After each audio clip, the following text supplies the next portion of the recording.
I don't know if this is the end of a life or the beginning of a new one. I don't know.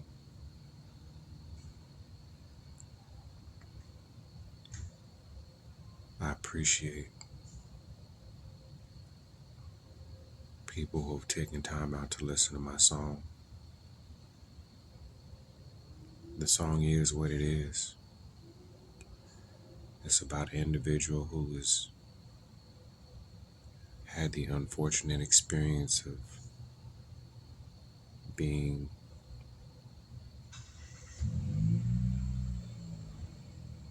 broken down. I think that a most important thing that a man could grow into being is a father. I think it's the most beautiful thing in the world where you can be a father. And the experience, the wisdom that you've learned, the time that you've been here,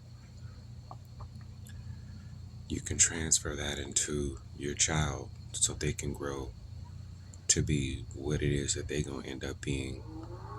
But, it's your legacy. It's your last name. It's your blood. It's what should remain here after you're gone. And if you have that interfered with, they, uh, just from my experience, I know how it's hurt me. I know how it's affected me. I don't know. I haven't seen my kids in a while. I went to my youngest son. I had lunch with him about month and a half, 2 months ago, a month ago, something like that. When the situation breaks down and you can't bear any more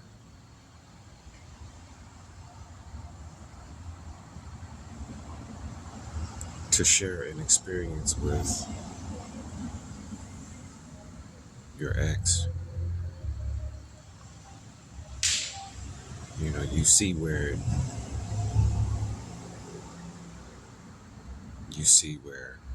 it becomes a destructive situation. It's beyond toxic. You can't talk about it no more. There's nothing to talk about. I'm not even talking about me feeling disrespected. I'm not even talking about me feeling hurt. Like, it's beyond that. There is no negotiation. There is no, hey, let's sit down and, you know, have a mediator or something like that. Nothing like that can ever happen as far as from me. Um, I want my kids. If I can't have my kids, I don't want nothing. And it's gotten to the point where it's interfered with my well-being. I've had a mental breakdown to where I had to be in the hospital for a week. Like, I've lost my job. I was fired. Things happened in my life that it was becoming impossible for me to separate that from the 8 hours that I had to work. I began to lash out at work, which ultimately caused me to be fired. There's not even running water in my house.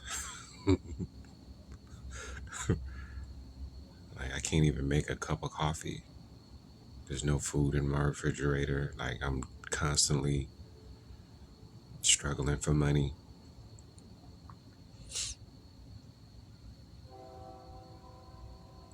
When your ability to be a father is taken away. I don't know how other people take that. I don't know. I just know how it's affected me. I just know that it went from disappointment to hurt,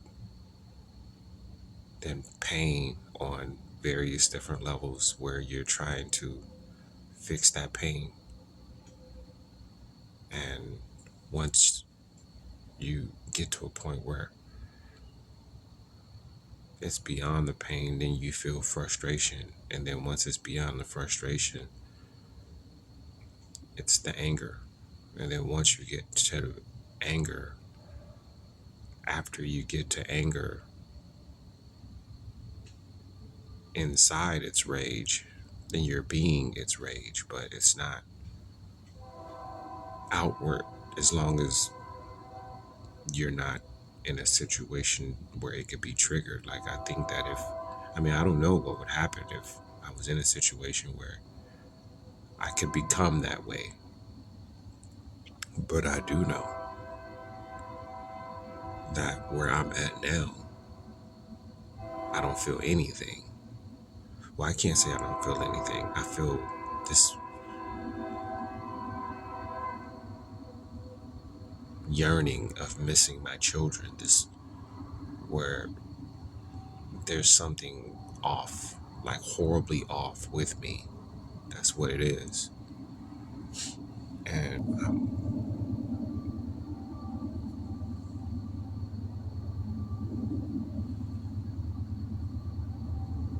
that's why I say I don't know if this is the end or if this is the beginning. You don't know in the beginning of a situation that it can end this way. Like when a person wants to take from you to the point where it's destroying you. You know, the number one thing that I kept telling the people while I was in the hospital, I was like, my children, my oldest one in particular, there's some type of manipulation there. He's looking at me as an enemy now. All they wanted to do, the whole thing of me going to the hospital, they just wanted to make sure that I didn't hurt myself or nobody else. But I don't even believe that they wanted to make sure I didn't want to hurt myself. Because when I was telling them what was wrong, they asked me every few hours, do I want to hurt myself or somebody else? They asked me, they wanted me to take pills. And then every 15 minutes at night, they opened the door and wanted to check on you when they do their rounds and things of that nature. Like, there's cameras everywhere. Like, you all know that we're in the room sleeping. Like, where are we gonna go? What are we gonna do? We can't leave. Why are you in here every fucking 15 minutes doing your rounds, opening the door?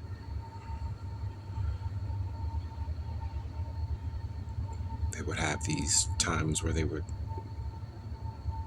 want you to talk to a therapist or a psych. One of them, I don't even know the difference between it. There's therapist and then there's a psychiatrist. I think that was what it is. I think from what I learned, the psychiatrist was there for prescribing you medicine, and the therapists were there for you to talk to them. And I just continued. I told them what was going on with me. Hey, this is what it is. My child said he didn't want to be around me anymore. He looks at me as an enemy now. And our relationship was not like that in the beginning. We had a beautiful relationship. I named my fucking son King. Like, I wanted my son to be better than me. I did everything that I could have done to be a loving father for my son. I did all this. And for him to want to not have any association with me now, that didn't come from me. That's not me. He's being taught that. He's being told that. That's what I was telling those people. I told them, I said, can you just do a wellness check on my behalf? Like, I already know that I'm in the fuck shit. I just need you. So if somebody else sees the fuck shit that I'm in, then maybe they can be like, man, okay, yeah, you really do need some help. We're going to do something to help. None of that has transpired. They didn't do a wellness check for me. Hey, why don't you take these pills so to help you feel better? That's all it was. Interrupting your sleep. When they do a shift change every 8 hours, the first thing the new nurses come in on their shift is they want to ask you if you want to hurt yourself or somebody else. Like, all that does is keep you in that type of energy of wanting to do it if that's what you were on. I wasn't on that. I was upset. I was mad. I was furious that no one would be able to help me. And when I went to a place where it's supposed to be a hospital and there's authority in the building, there's law enforcement there, there's doctors there. And from the time I got there until the time I left, I said, I need help with my children. My son has been turned against me. And this is why I'm having this breakdown right now. No one had any type of, they wanted me to take their pills. They wanted me to fucking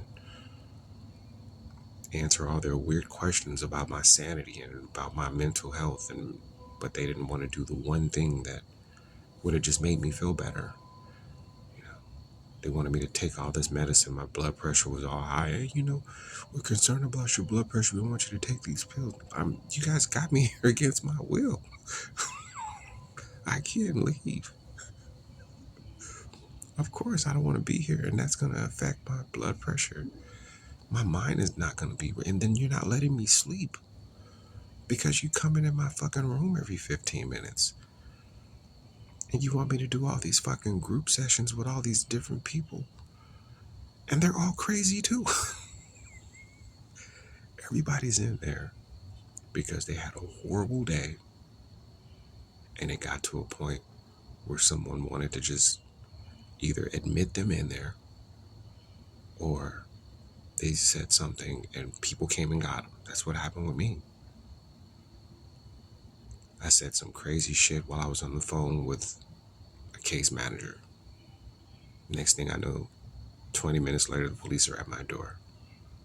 And they didn't even,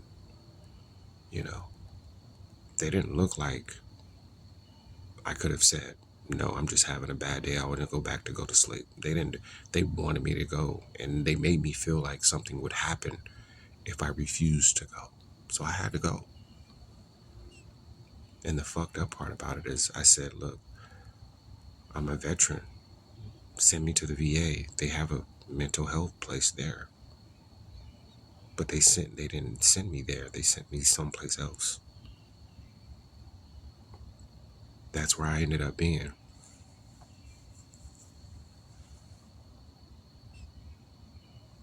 All because of this situation has gotten so horrible. And like I said, I wasn't receiving any help before I went there. When I went there, there was nobody helping me. And then after I've been gone, this time has gone by and nobody still helped me. My youngest son, I went to his school. I left a message on on his principal's voicemail. Like, I called because at this point I hadn't seen him in a few months and I missed him. I missed both of my kids, but I missed him in particular because he was the one that didn't fucking want to turn on me. I called the principal. It took her a while to call me back. And then when I finally did talk to her, you know, she was like, well, I think there was one of the counselors there at the school that they could have,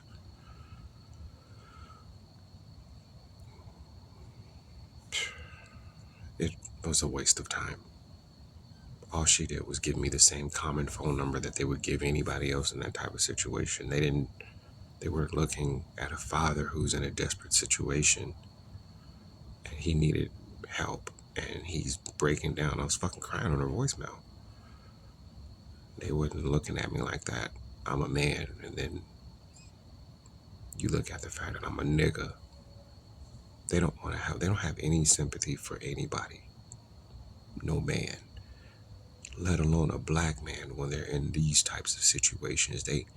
It's almost like they want you to continue to go out of control to do something to either risk your freedom so they can put you in jail forever or for you to kill yourself.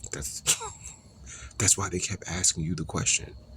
We want to make sure we ready. So if you kill yourself, you gone. Or if you kill another motherfucker, then we gonna put you in jail. We just want to be ready for that. We want to prepare ourselves to come get you in any way that we need to come get you. This is all that shit is about. This is horrible, especially if you're black.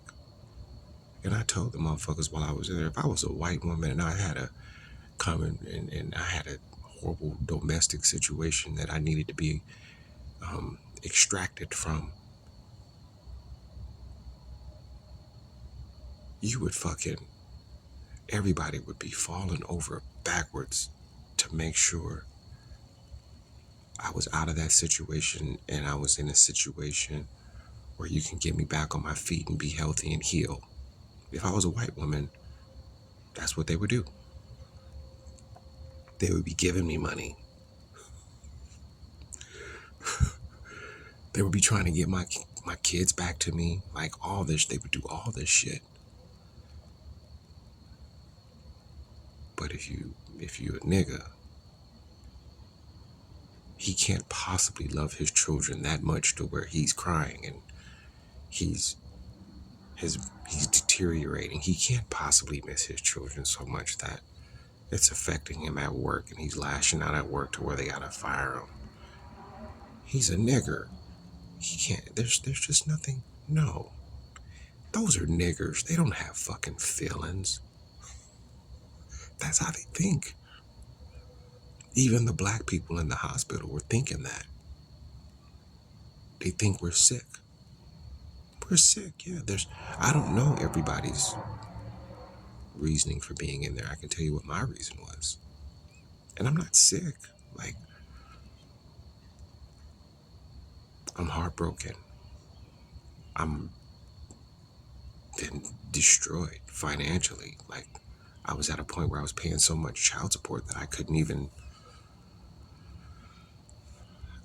pay bill. Like, it's still there. Like I said, like, I'm on Section 8. That's the only reason why I'm not homeless.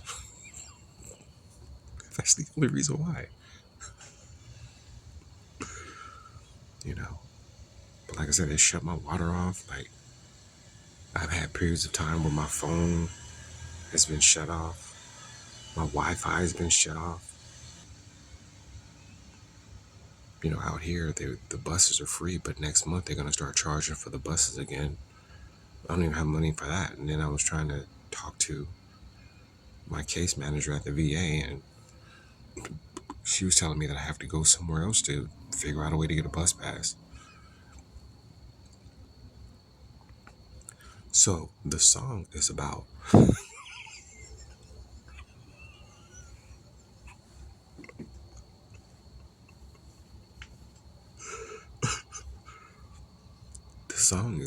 all of that. It's about me wanting to have a civil separation to where we can co-parent. The song was about me wanting to do everything that I could to make things better for her after we separated. And the only thing that I said, I know that she don't like me, I don't like her, That's why we broke up to begin with. But the one thing that I told her is, please just don't do the weird thing with the kids. That's the only request. That I don't care what you do to me. I don't care how you feel about me. I don't care what you say to me. Just don't do anything to hinder my connection with my children. I spoke in the song about her bringing other men around my children without me knowing who they are. Her getting an attitude if I asked about who these men are that you're bringing around my children, that you're having shacked up in your house with you. I asked her like that's just supposed to be a courtesy thing. I wouldn't have no other female around the kids if you know, like I wouldn't do that with you if things got to a point where, you know, I'm gonna be with another woman. I'm gonna let you as the mother of those children know that I'm dealing with another woman and not want you guys to meet and at least be cordial. Like, you know, we don't have to have fucking coffee and tea, but just know that the human being that is gonna be around your children, the father is giving you a way to meet that person. I didn't get that same courtesy from her. And then I got attitude when I asked about it, as if something's wrong with me for wanting to know who these fucking men are around my fucking kids.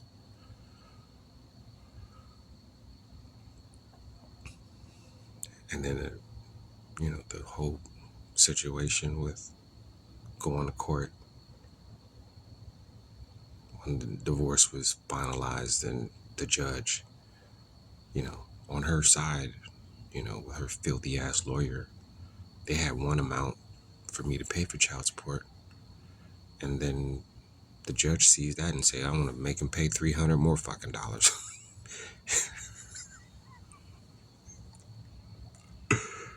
You know, I'm like, yo, like that's too much. At the time that he gave me that amount, I was already homeless. I was homeless when they made me want to pay that. And then, you know, I'm paying like almost $1,000 a month for child support. It's $850, some shit like that. And, you know, she's got a new car. She bought a house. She's getting all these expensive ass things for the kids. I want my kids to win. I'm glad she was doing that to that degree, but at the same time, child support is not supposed to be money. Child support is the assistance that both parents come to make sure the children are going to be fine. And if they're living in one house more than the other, yes, financially, the other person should pay something. They don't pay nothing. They want to pay something. But they should not pay so much that the other parent who has to pay, where it disrupts their quality of life. Like if I can't pay bills, then it's too much. If I can't keep food in my refrigerator, then you're charging me too much for child support. And her, as a person, when she saw that how much it was affecting me financially, she could have been like, you know what? I'm not going to accept all this money. You're going to have some of this money too, so you can make sure that you're straight and you can be in your children's lives. But she didn't do that. She just kept the money. Like, and did whatever. And that's what the song is about.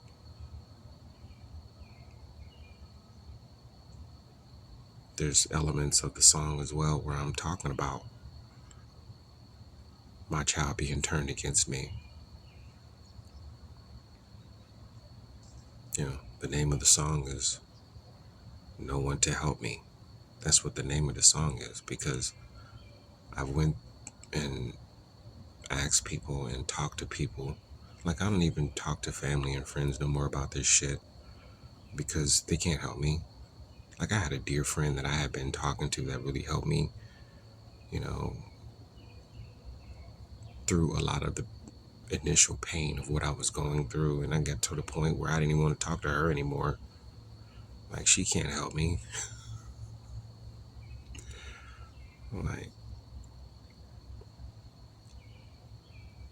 so my thing was to create something that wasn't just for me. I know I'm not the only one going through this shit. And it's fucked up. But like I said, this is a system.